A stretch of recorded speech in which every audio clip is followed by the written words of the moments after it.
បាទសូមជម្រាបសួរលោកគ្រូសម្រាប់វីដេអូនេះខ្ញុំនឹងបង្ហាញតាក់ទងជាមួយនឹងគន្លឹះ2បាទអញ្ចឹងទី1តាក់ទងជាមួយនឹងការ remove background ពីក្រោយរបស់រូបថតសិស្សរបស់យើង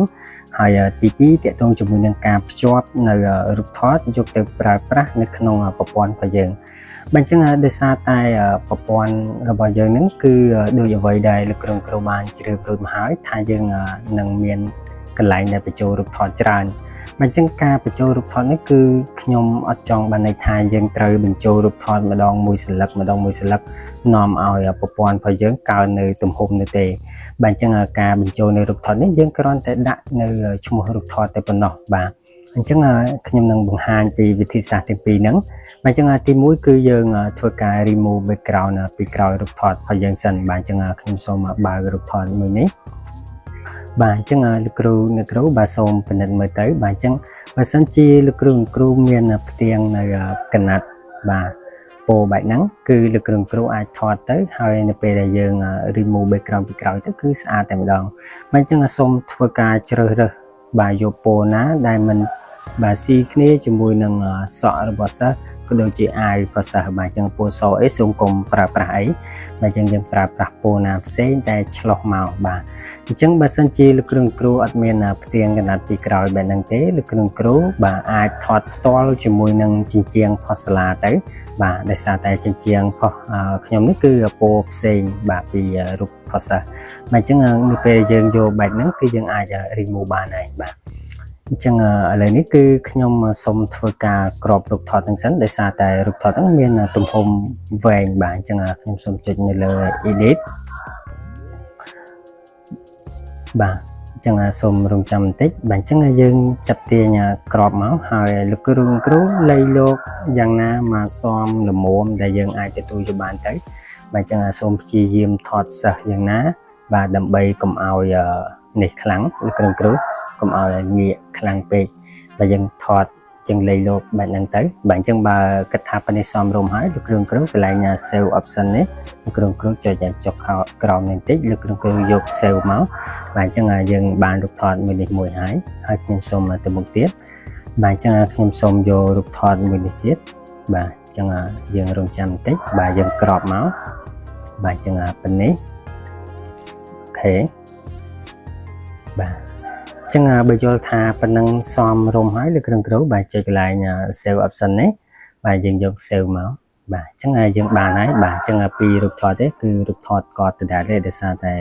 មួយខ្ញុំថតជាប់អញ្ចឹងហើយមួយទៀតគឺថតជាប់បាទផ្ទាំងកណាត់បាទអូខេអញ្ចឹងជំហានបន្តមកទៀតលោកគ្រូសូមចូលមកកាន់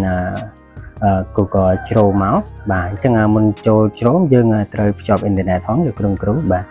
ហើយខ្ញុំសូមឲ្យប្រើប្រាស់នៅ website មួយបាទគឺ remove.bg បាទអញ្ចឹងនៅក្នុង website នេះគឺលោកគ្រូអាច upload file នឹងបានបាទនេះកន្លែង upload image ហ្នឹងហើយយើងចុចមក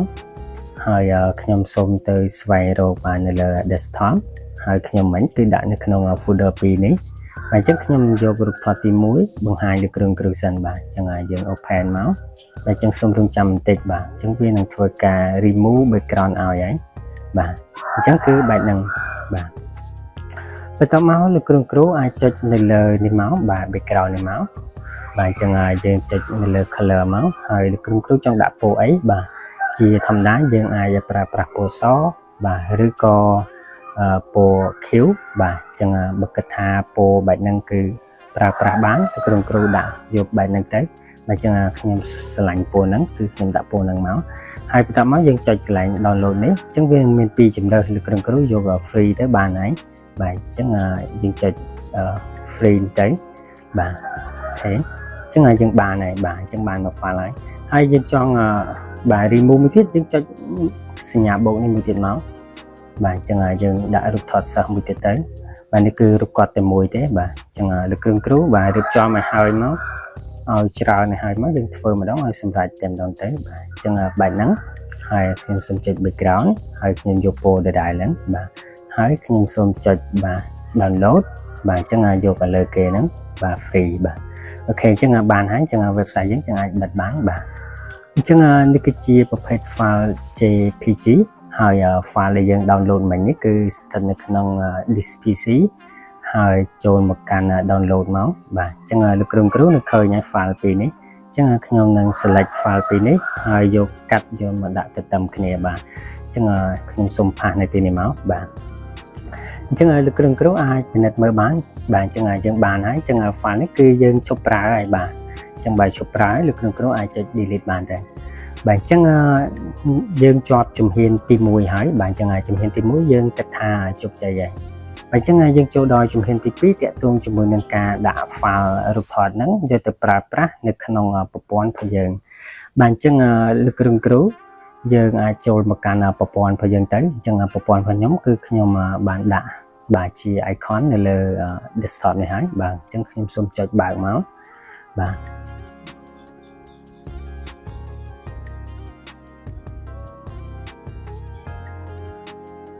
បាទបន្ទាប់ពីដំណើរការបានជោគជ័យហើយលោកគ្រូបាទអញ្ចឹងតាក់ទងជាមួយនឹងរូបថតហ្នឹងគឺខ្ញុំដាក់កន្លែងប្រវត្តិរូបសិស្សលោកគ្រូចុចចូលប្រវត្តិរូបសិស្សមកហើយយើងចូលមកកាន់ជីវប្រវត្តិសិស្សបាទអញ្ចឹងយើងចុចនៅទីនេះមក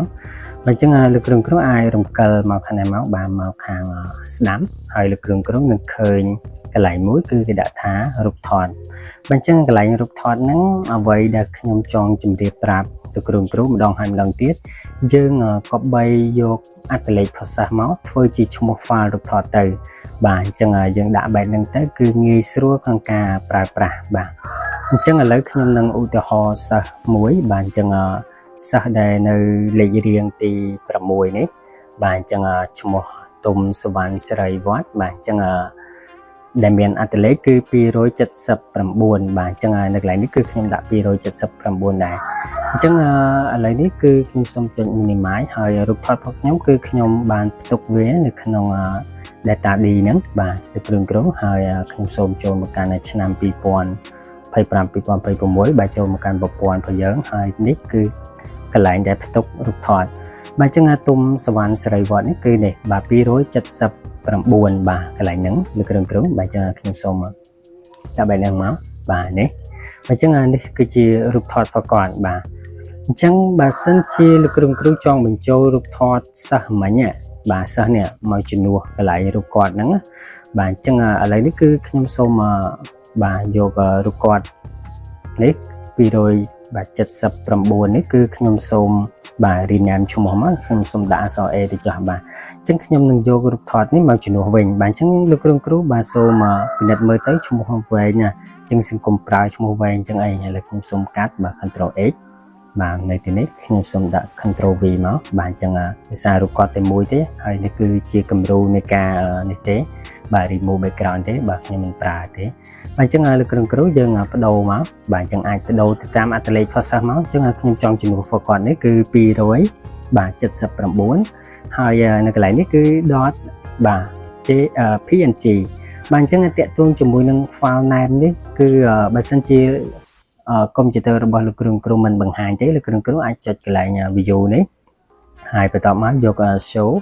ហើយលោកគ្រូនឹងឃើញហើយ file name បាទ extension ហ្នឹងបាទយើងដកចេញមកគឺបាត់ហើយកាលណាដែលដកចេញបែបហ្នឹងគឺលោកគ្រូអត់ដឹងតែ file អីទេប៉ុន្តែយើងមានជំរើសបាទយើងគ្រាន់តែចុច mouse ស្ដាំនៅលើរូបថតហ្នឹងហើយយើងអាចយក show more option បាទបន្ទាប់មកលោកគ្រូយក property បាទអញ្ចឹងយើងនឹងឃើញ file name ដែរហើយបាទអញ្ចឹងជាប្រភេទ file បាទនេះបាទ PNG បាទនេះគឺជា file name បាទអញ្ចឹងយល់ល្អលោកគ្រូបាទបង្ហាញទាំងអស់តែម្ដងមកបាទយើងគ្រាន់តែចុចលើ view ហើយយើងយក show more show បាទសំទោស show ហើយយើងយក file name extension មកយើងឃើញបាទជាប្រភេទ file ហើយបាទអញ្ចឹងនេះបាទអញ្ចឹងយើងនឹងយកឈ្មោះ file ហ្នឹងយកទៅដាក់ចូលនៅក្នុងប្រព័ន្ធរបស់យើងនេះកន្លែងនេះបាទអញ្ចឹងយើងគ្រាន់តែយកមកដាក់ទៅគឺនឹងបានរូបថតហ្នឹងហើយបាទវានឹងចាប់រូបថតហ្នឹងទៅស្វ័យប្រវត្តិប៉ុន្តែសំណួរគឺថាបើសិនជាយើងដាក់ឈ្មោះផ្សេងបានទេបាទគឺបានដូចគ្នាបាទតែឥឡូវនេះគឺខ្ញុំចង់ដាក់រូបហ្នឹងបាទដាក់បែបហ្នឹងហ្មងទៅបាទហើយយើងសរសេរអស់មកបាទទាំងឈ្មោះរូបថតហើយទាំងប្រភេទ file ហ្នឹងបាទហើយជំហានបន្តមកទៀតគឺលោកគ្រូបាទសូមចូលមកកាន់ទំព័រដើមសិនមក ហើយយើងចូលមកកាន់ព័ត៌មានសាលាបាទព័ត៌មានសាលានឹងគ្រូនឹងឃើញហើយនៅកន្លែងនេះបាទទីតាំងទុករូបថតសិស្សបាទកន្លែងនេះអញ្ចឹងលោកគ្រូសូមចុច minimize មកហើយយើងត្រូវបើកទីតាំងទុករូបថតសិស្សហ្នឹងបាទខ្ញុំសូមចុចនៅទីនេះបាទយើងចុចបាទប៉ុណ្ណឹងមកបាទចុចមកคลิกមកហើយយើងចុច copy វាមកបាទអញ្ចឹងយើងបានទីតាំងហ្នឹងហើយយើងយកមកផាសនៅក្នុងប្រព័ន្ធរបស់យើងបាទអញ្ចឹងគឺបែបហ្នឹងអញ្ចឹងឥឡូវយើងចូលទៅធ្វើការតេស្តទាញយកឯកសារមួយតាក់ទងជាមួយនឹងសិស្សដែលមានលេខរៀង279មិញបាទអញ្ចឹងខ្ញុំសូមចុចទំព័រដើមហើយខ្ញុំសូមចូលមកកាន់គម្រោង chip មកបាទហើយបន្ទាប់មកតាក់ទងជាមួយសិក្សាភាសាហើយកន្លែងអត្តលេខភាសានេះគឺខ្ញុំសូមដាក់បាទ200បាទ79បាទអញ្ចឹងខ្ញុំសូមចុចចេញមកបាទអញ្ចឹងនឹងឃើញឈ្មោះសិស្សហើយគឺទុំសុវណ្ណសេរីវត្តបាទអញ្ចឹងរូបថតនេះគឺរូបថតសិស្សដែលយើង save ពីមុនទេចាំដល់ពេលដែលយើងចុចទាញយកទៅគឺនឹងផ្លាស់ប្ដូររូបថតហើយបាទអញ្ចឹងមិញគឺខ្ញុំបានបញ្ចូលរួចហើយតាក់ទងជាមួយនឹងរូបថតសិស្សមិញហ្នឹងហើយលោកគ្រូយើងអាចតេស្តសាកល្បងបានបាទខ្ញុំសូមចុច minimize ហើយខ្ញុំសូមបើក folder នេះ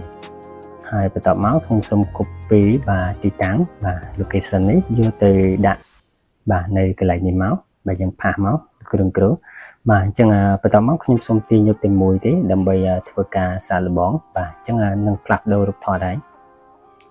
បាទអូខេអញ្ចឹងនេះគឺជារូបថតដែលយើងធ្វើការផ្លាស់ប្ដូរមិញហ្នឹងលោកគ្រូអញ្ចឹងយើងអាចទៅឆែក file ហ្នឹងបានបាទនេះយើងបើកមើលទៅបាទអញ្ចឹងនឹងឃើញរូបគាត់ហើយបាទអញ្ចឹងគឺបែបហ្នឹងឯងលោកគ្រូបាទនៅពេលយើងបោះពុំចេញមកគឺដោយទាំងរូបថតផលគាត់ហើយអញ្ចឹងអត់ចាំបាច់ធ្វើការបោះពុំរូបថតឲ្យកាត់យកមកបិទនាំតែខាតពេលច្រើនដងទេបាទនៅពេលយើងថតហើយគឺស្រេចហើយបាទអញ្ចឹងបើសិនជាលោកគ្រូបាទបដូរបាទយើងមកបដូរនេះមកឲ្យដាក់ឲ្យត្រូវវិញមកអញ្ចឹងខ្ញុំសូមចុចបាទទំព័រដើមដោយសារតែបាទរូបថតមិញហ្នឹងគឺរូបថតសិស្សផ្សេងទេហើយខ្ញុំសូមចូលមកកាន់ជីវប្រវត្តិភាសាបាទអូខេយើងចូលមកហើយនៅកន្លែងមិញនេះគឺដោយសារតែរូបផគាត់ត្រឹមត្រូវមិញគឺអក្សរ A បាទអញ្ចឹងយើងដាក់មកឈ្មោះ file របស់យើងគឺអក្សរ A បាទ A ធំបាទលោកគ្រូអាចទៅពិនិត្យមើលបានបាទនេះបាទអក្សរ A នេះបាទនេះគឺជារូបពិតផគាត់បាទអញ្ចឹងជាប្រភេទ file ហ្នឹងគឺយើងបាទឈ្មោះ A ហើយ .png បាទអញ្ចឹងខ្ញុំដាក់មិញហើយបាទអូខេអញ្ចឹងនៅពេលដែលយើងទៅធ្វើការទាញយកឯកសារមិញមកបាទលើយើងសាកទៅបាទហើយយើងចូលមកកាន់គម្រោង chip ដដែលមកបាទអញ្ចឹងនេះវាសូឲ្យកន្លែងនេះគឺអក្សរ A ដែរអញ្ចឹង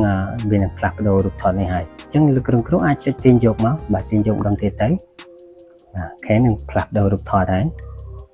បាទអញ្ចឹងយើងប៉ះតិចមកបាទអញ្ចឹងគឺបែបនេះបាទអញ្ចឹងគឺរូបត្រឹមត្រូវផលគាត់វិញហើយបាទ